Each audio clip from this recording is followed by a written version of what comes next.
Beaucoup chez nous pensent que le souverainisme, c'est juste couper les ponts avec tel ou tel pays. Beaucoup croient que le panafricanisme, c'est juste lever un drapeau et chanter l'unité.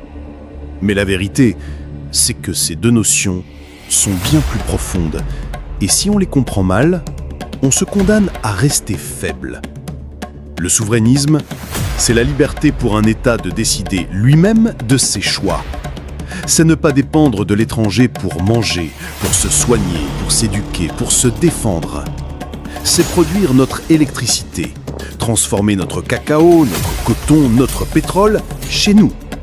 C'est enseigner à nos enfants dans un système éducatif qui parle de notre histoire, de nos langues, de nos héros. C'est avoir un système juridique qui respecte nos us et coutumes tout en protégeant les droits fondamentaux. Un pays souverain, c'est un pays qui peut dire oui ou non à un accord, sans craindre de s'effondrer le lendemain. Le panafricanisme, lui, c'est la conscience que seul, même souverain, un pays africain reste vulnérable. C'est l'unité des peuples africains pour peser dans le monde. Ce n'est pas juste un rêve romantique, c'est une stratégie concrète. Un marché africain unique pour commercer entre nous. Des infrastructures interconnectées pour que nos richesses circulent d'un pays à l'autre.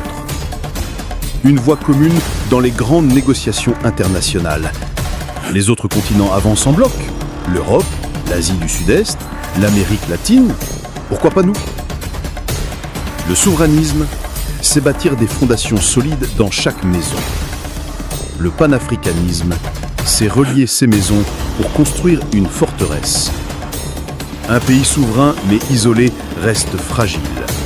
Une Union africaine sans nation souveraine, c'est une belle façade, mais creuse à l'intérieur. Les deux ensemble, c'est la garantie que nous serons libres à l'intérieur et forts à l'extérieur. L'avenir de l'Afrique ne dépend pas seulement de nos discours, mais de notre capacité à être maîtres chez nous et unis entre nous. Souverainisme plus panafricanisme, c'est la formule d'une Afrique respectée, prospère et inarrêtable.